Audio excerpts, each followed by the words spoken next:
반갑습니다. 반갑습니다. 예. 누구한테 인사하신가요? 누구한테 인사하신가요? 선생님한테도 이 영상 보시는 이 영상을 보시는 분들이 예. 이제 한뼘 일기를 쓰는 학생들 또는 이제 그 아이들 학부모님, 오늘은 학원장님들도 좀 보실 수 있고 네. 또 학원 선생님들도 보실 수 있으니까 그 점 이제 영상을 보시는 분들도 그 점 고려해서 오늘 영상을 시청해 주셨으면 좋겠습니다. 우선 우리가 이제 한뼘 일기를 의문을 열다라는 학원에서 이제 시작을 한 건데 처음에 사실은 한뼘 일기가 아니라 감사 일기였었잖아요. 네. 혹시 기억하세요? 뭐 하루의 일과를 아이들이 학업에만 좀 찌들여 있는 상황에서 좀 감정도 메말라가고 또 너무 또 공부에 매이다 보면 자칫 좀 너무 이기적인 또 그런 또 품성이 조금 메말라가면서 그것이 또 학습에도 썩 좋은 영향을 못 미치는 것 같아요. 그래서 오히려 정말 공부를 잘하는 친구들을 보면 참 마음도 따뜻하고 정말 다른 아이들이구나. 그래서 공부이기 이전에 어떤 품성을 좀 바로 하는 것도 근본적인 공부가 되는 거니까요. 그래서 저희가 이 의문 초창기에 매일 아이들에게 오늘 일과 중에 감사해야 할 일 무조건 세 가지를 써. 그렇죠. 한때는 네. 이제 우리 성현들은 방금 말씀하셨던 마음을 담는 것, 내가 일상에서 고마운 것들이 무엇이고 그 고마운 것을 나와 가족과 사회에 어떻게 이제 그 내가 보답을 할 것인가, 그것이 사실 공부인 시절도 있었었죠. 그쵸. 그게 공부죠, 실은. 좀더 지금으로 따지면 좀 큰 그럼요. 공부였던 것 같고요. 지금은 우리가 어떻게 보면 개인의 어떤 뭐 출세, 개인이 원하는 어떤 직업적인 어떤 사적인 자신의 어떤 이익을 위해서 하는 공부, 어떻게 보면 이기적인 공부일 수 있는데 좀 더 우리가 큰 공부를 생각하면 공부를 잘하는 사람들이 우리 사회의 어떤 중요한 위치에 갔을 때 우리 사회가 좀 더 이렇게 더 발전되고 또 우리 사회가 더 성숙돼야 되는데 그렇지 못한 경우도 많이 있었던 것 같아요. 그러니까 이제 우리 이 방송을 보시는 어머님들 계시면 아이들이 너무 고마운 줄 모르고 천방지축으로 사는 것 같아서 하루에 하나 뭐 친구도 고맙고 엄마도 고맙고 아빠도 고맙고 선생님도 고맙고 하라는 걸 알게 하기 위해서 쓰라고 했는데 문제가 발생한 거잖아요. 네. 한 일주일 지나니까 동의를 더 이상 감사할 일이 없는 거야. 그러니까 아이들의 경우에서는 충분히 이해가 되는 것은 일상이 반복이 되니까 그 아이들에게 계속 감사할 것을 찾으라고 하는 것이 마치 고문한 일 같아서 저희가 한뼘 일기를 기획하게 된 것이었습니다. 한뼘 일기가 무엇인지 한뼘 일기를 아시는 분도 상당히 많아요. 근데 한뼘 일기를 모르신 분들에게 한뼘 일기의 의미는 무엇이고 한뼘 일기가 어떻게 구성되었는지 좀 말씀해 주세요. 한뼘 일기는 이제 크게 딱 구성부터 말씀드리면 일단 기본적인 스케줄러가 있고요. 그리고 하루에 한 가지씩 질문에 대한 자신의 어떤 일기 형식으로 답변을 하는 게 하나 있고, 그리고 그것들을 주 단위로 모아서 자기가 매일 답변한 것 중에 한 가지를 골라서 이제 면접 형식으로 또 선생님 혹은 학부모님과 질문하고 답변하는 식으로 하는 면접 일기가 하나 있고, 그리고 우리가 책을 그 한뼘 일기 질문과 관련된 여러 가지 자료를 읽는다든지 혹은 책을 읽을 수 있으니까 그 부분과 관련해서 매일 주 단위로 읽었던 책 한 권 다 읽어라는 게 아니고 자기가 일주일 동안 읽은 책의 분량 중에서 자기가 느낀 점, 배운 점, 또 그와 관련해서 조금 책에 볼 만한 것들은 퀴즈 형식으로 만들어 보면 그렇게 해서 독서 일기, 그러니까 스케줄러, 매일 한뼘 질문과 관련된 한뼘 일기, 면접 일기, 독서 일기 이렇게 네 가지로 구성되어 있고요. 이 네 가지 활동을 통해서 자신의 하루 또 일과를 계획하고 준비하고 또 그런 중에 자기가 평소에 조금 한 번 더 깊이 있게 한번 생각해 볼 수 있는 거리들을 가지고 글로 만들어 보고 또 그걸 또 말로 해보고 적어 써보는 그런 활동이 이제 한뼘 일기입니다. 한뼘 일기인가다? 사실 이 일기 사이즈가 딱 한 뼘이죠. 그리고 일기라는 건 매일매일 한번 생각을 해보자는 건데 보통 일기랑 좀 다르잖아요. 질문이 있는 일기인데 그 질문이 있는 일기로 우리가 구성한 이유, 또 질문 어떤 질문들이 있는지 한번 말씀해 주시죠. 일단 뭐 질문이 저희가 어떤 답이 정해져 있는 그런 형태의 문항들은 아니에요. 그래서 어떻게 보면 예를 들면 뭐 10,000원으로 자신이 살 수 있는 것이 무엇이 있을까? 10,000원으로 뭘 살 수 있겠느냐? 10,000원으로 뭘 할 수 있겠느냐? 사실 어떻게 보면 그게 뭐 여러 가지 생각에 따라서 여러 가지 수없이 많은 답변들이 나올 수 있잖아요. 네. 오히려 그 정답이 없다는 것, 어떻게 보면 여러 가지 정답이 있을 수 있다는 것, 그것이 아이들, 이 한별물기를 작성하는 아이들의 자신의 생각을 한 번 더 열어 제칠 수 있는 하나의 계기가 되어질 수 있지 않을까. 그래서 어떻게 보면 좀 자신의 어떤 감정이라든지 느낌이라든지 가치관이라든지 어떻게 보면 자기 자신이 자신을 제일 잘 몰라요. 그렇죠. 어떻게 보면 남들이 너는 이런 사람인 것 같아. 뭐 이렇게 평가나 지적은 많이 듣지만 정작 본인이 생각하는 나는 어떤 사람이지 라는 물음에 대해서는 잘 답변을 못할 경우가 참 많잖아요. 그런 한별밀기 질문들이 오히려 그런 내가 가지고 있던 느낌과 지금의 느낌과 또 생각을 한번 열어 보이게 하는 하나의 계기로서 그런 한별밀기입니다. 굉장히 중요한 이야기인데 우리 아이들은 이제 국어, 영어, 수학, 사회과학 수많은 질문을 받잖아요. 그리고 그 질문의 답에 한치의 오류도 없는 완전 무결한 답안을 작성하는 훈련을 받는 거 아닙니까? 오지선다 중 하나. 그리고 소설평가에서는 뭐 토시 하나 틀렸을 때 감점받는, 늘 답하는 일이 두려운 아이들인 거예요. 그런데 그 답을 구하는 과정 중에 세상에 필요한 아주 일부의 지식은 없죠. 어떤 의미에서 보면 티끌 같은 지식일 수도 있잖아요, 이 시기에. 그런데 한별밀기의 질문에 대한 답은 겁내지 않아도 되잖아요. 그러니까 정답을 내자는 것이 아니라 너의 생각을 한번 이야기해봐. 그리고 친구들의 생각도 한번 들어봐. 이 질문에 대한 답은 다양할 수 있단다. 너의 이야기는 틀리지 않아. 이런 질문이 있는 거고, 방금 말씀하셨던 자기 이해에 대한 이야기인데, 다중지능 이론을 이야기했던 가드너의 말이 좀 씹힙니다. 다중지능 이론에 따르면 모든 성공한 사람들은 직무와 관련해서 성공한 사람들은 그 직무와 관련된 특별한 능력이 있다라는 거죠. 우리 같은 사람은 이제 언어 표현 능력이 좋은 편이겠죠. 뭐 과학자들, 의사들은 수리과학 능력이 좋다 그러는데 그들이 공통적으로 갖고 있는 능력이 자기 이해 능력인데 우리 아이들이 천년 전 고려를 건국한 태조 왕건도 기억하고 지구 반대편 나라의 수도가 어디인지도 아는데 정작 자기는 모르죠. 그러니까 일기를 써야 하는 이유는 이런데 우리 아이들이 다람쥐 쳇바퀴 돌듯한 반복되는 일상을 쓰니 그 속에서 일기에 자기를 이해하기 위한 일기를 쓰는 일은 좀 어렵지 않느냐. 그럼 우리가 질문을 좀 줘보자. 뭐 그런 거겠고 한 뼘인 까닭은 사실 우리가 처음에 생각했던 이런 거 아닙니까?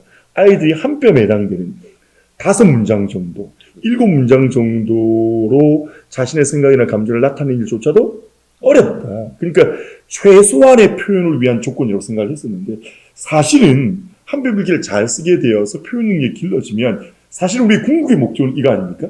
처음에는 5문장 정도만 써봐. 7문장 정도만 써봐야지만 궁극은 5문장, 7문장 같은 짧은 문장으로도 내 생각이나 감정을 효과적으로 표현할 수 있는 많이 말하지 않아도 그 뜻을 효과적으로 전달하자. 그런 의미에서 한별밀기였던 것 같아요. 그러니까 글을 쓴다는 것 자체가 어떤 지금처럼 단순하게 어떤 뭐 문자, 뭐 카톡이라든가 이런 차원이 아니니까 생각을 한번 곱씹어보고 또 그 생각을 어떻게 하면 가장 잘 효율적으로 극적으로 드러낼 수 있을지 그 고민하는 어떤 뭐 훌륭한 문장을 써야 한다라는 강박보다는 그런 문장을 나의 생각을 어떻게 담아낼까? 라고 생각하는 그 순간, 저는 그 순간이 오히려 여타의 교과 학습 못지않게 아이들의 생각을 좀 논리적으로 그래서 좀 더 성숙한 학습자로 만들어주는 계기로 작용하지 않을까. 그렇죠. 라고 생각을 합니다. 그러니까 지금 뭐 우리 성인들도 마찬가지고 인간이 할 수 있는 가장 고도의 지적 자금이 무엇일까 하면 사실은 쓰기이죠. 그러니까 작문 능력이 중요한 것이 글 잘 쓰는 친구들을 대해서 어른들은 글 쓰는 능력이 좋아, 글 쓰는 재주가 좋아 이걸 기능으로 생각하는 경우가 있죠. 물론 기능적인 의미에서 이 글쓰기도 있지만 글을 잘 쓴다라는 건 사실은 사고의 과정을 긴 글을 쓴다는 것은 사고의 과정을 심화시킬 수 있다는 측면에서도 보면 가장 지적인 작용이기 때문에 공부의 시작이기도 하고 공부의 마지막이기도 하고 그런 의미가 있을 것 같습니다. 우리 실제로 이제 한 뼘 일기를 아이들에게 써보게 했었을 때 아이들이 좋다고 하는 면이 있을 거고 부모님들이 좋다고 하는 면도 있고 또 선생님들이 볼 때 이 한 뼘 일기의 효용이 있을 텐데 혹시 현장에서 우리 아이들과 한 뼘 일기 같이 쓰고 이야기하고 글 쓴 걸 보셨잖아요. 한 뼘 일기 효용은 어떤 것들이 있을까요? 일단 새로운 신세계가 열리는 거죠. 그러니까 뭐 정말 좀 어리숙해 보이고 말수도 좋고 좀 내성적이다라고 생각했던 아이인데 이 아이가 어떤 질문에 대해서 뭔가 냉철한 맞아요. 어떤 분석을 하고 또 그걸 아주 또 조리 있게 글로써 나타내는 걸 보면 아이가 다르게 보이고 맞아요. 또 너무 좀 보면 재기발랄해 보이고 명석해 보이고 공부수석 잘하는 친구인데 어떤 이런 자기 이유와 관련된 다소 이제 답이 없으니까 자신의 생각 한번 말해보라고 하면 정말 뭐 5문장이 아니라 그렇죠. 한 문장도 제대로 자기와 관련된 생각을 잘 적어내지 못하는 경우. 그래서 이게 우리가 물론 이런 면면들도 아이의 어떤 속성, 아이의 어떤 진실된 모습의 일부분이겠죠. 그래서 우리가 공부 혹은 일상생활에 가려져 있던 아이들의 어떤 진짜 모습도 이런 한 뼘 일기 활동을 통해서 드러내 보일 수 있었던 것 같습니다.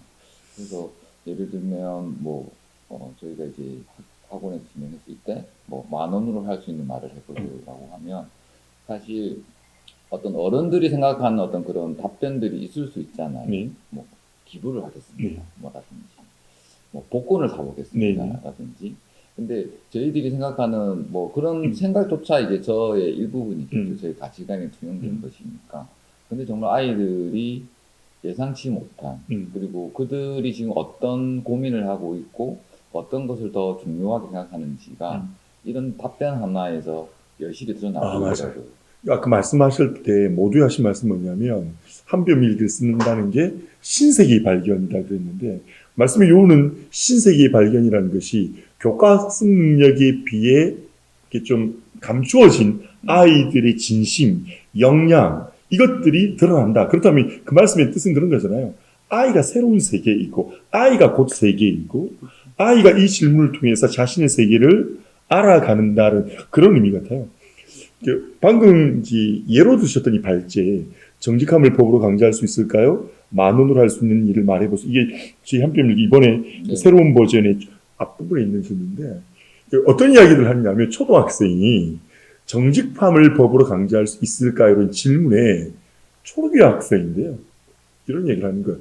이미 법은 정직함을 강제로 한다는 거예요. 이게 저희가 이 발제를 만들고 예상했었던 아이들의 대답도 있잖아요. 그런데 초등학교 학생들이 6학년 여학생 하나가 이미 법은 강제성이 있어요. 정직함을 강제하는 거. 예컨대 그러면서 우리가 아이들이 이런 말 하더라고요.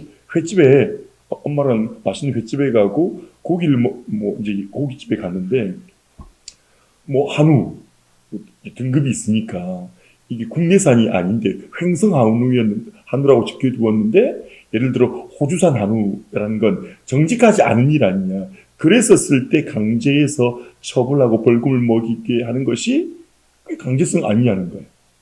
그러니까 이 아이들이 이 질문을 받기 전에 법이 정직함을 강제하고 있다는 생각을 한 번도 안 받아봤을 거거든요. 근데 이 질문에 대답을 하면서 내 속에 있는 사색과 성찰을 통해서 새로운 세계를 발견하는 거죠. 또 10,000원으로 할 수 있는 일을 말해보세요라고 했었을 때도 저는 진짜 어떻게 중1 학생들이 이런 대답을 할까? 이런 대답을 하는 거예요.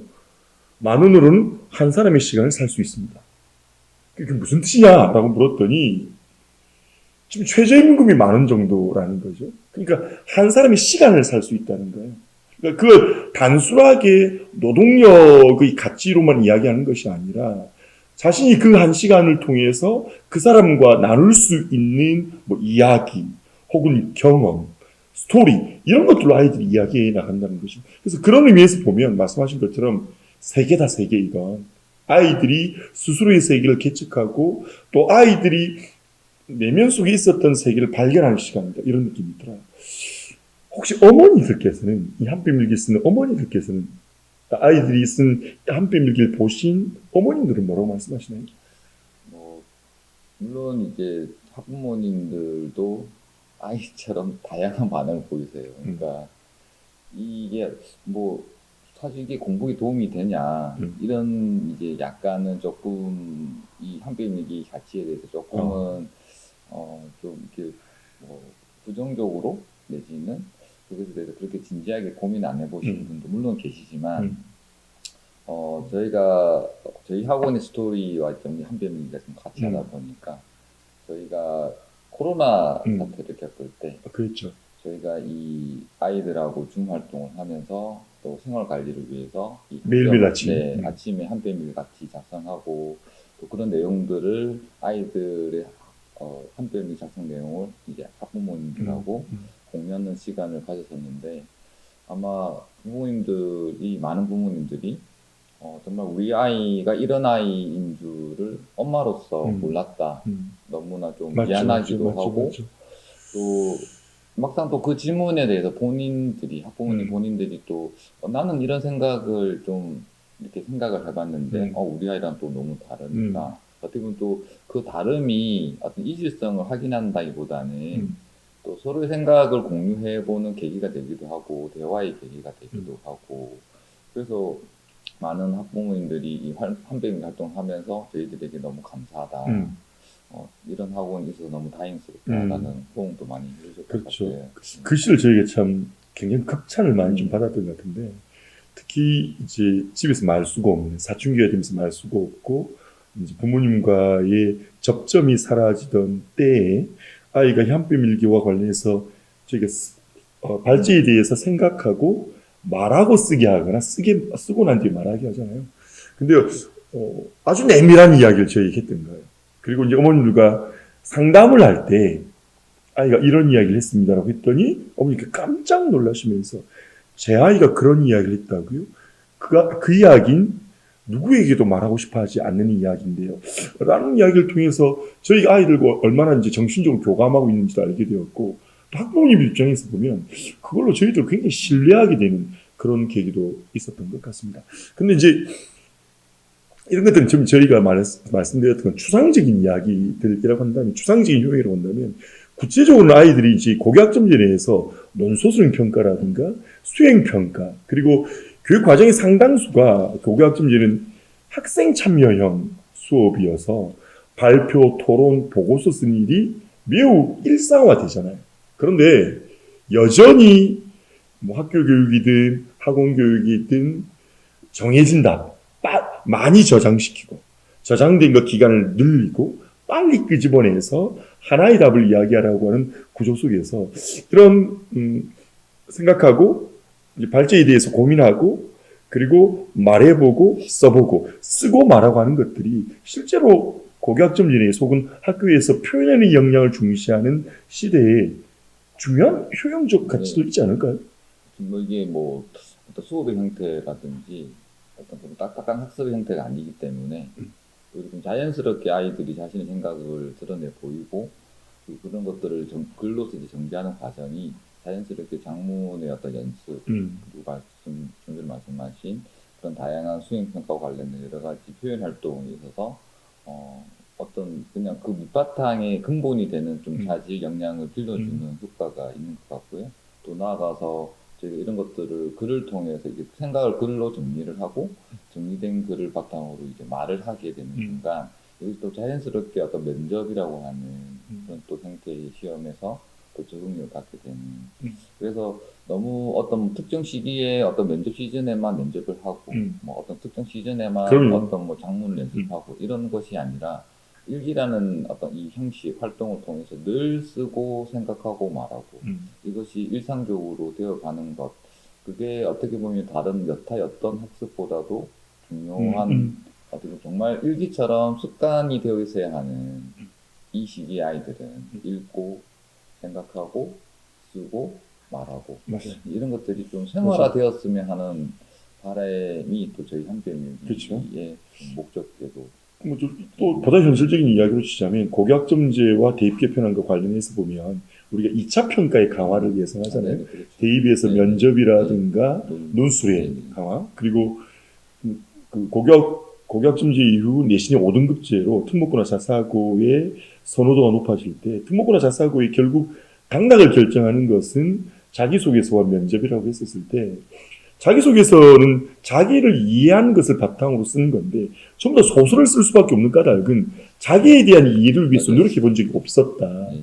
그런데 자기 이해를 위해서 고민하고 말해보고 생각하고 그런 의미에서도 의미가 있고 그래서 저희가 구성한 질문들이 저희가 상당 부분 교과와 관련된 질문을 만들기 위해서도 노력을 했지만 고입에서 특목고나 자사고의 인성면접의 질문들 혹은 의과대계 다중미 면접에서의 인성면접과 관련된 질문들 이런 질문들을 구성을 했는데 대표적인 발문들 몇 개만 좀 소개해 주시겠어요? 네, 앞부분에 저희가 이제 말씀드렸던 뭐 정직함을 법으로 강제할 수 있을까? 만원으로 할 수 있는 말을 말해보자.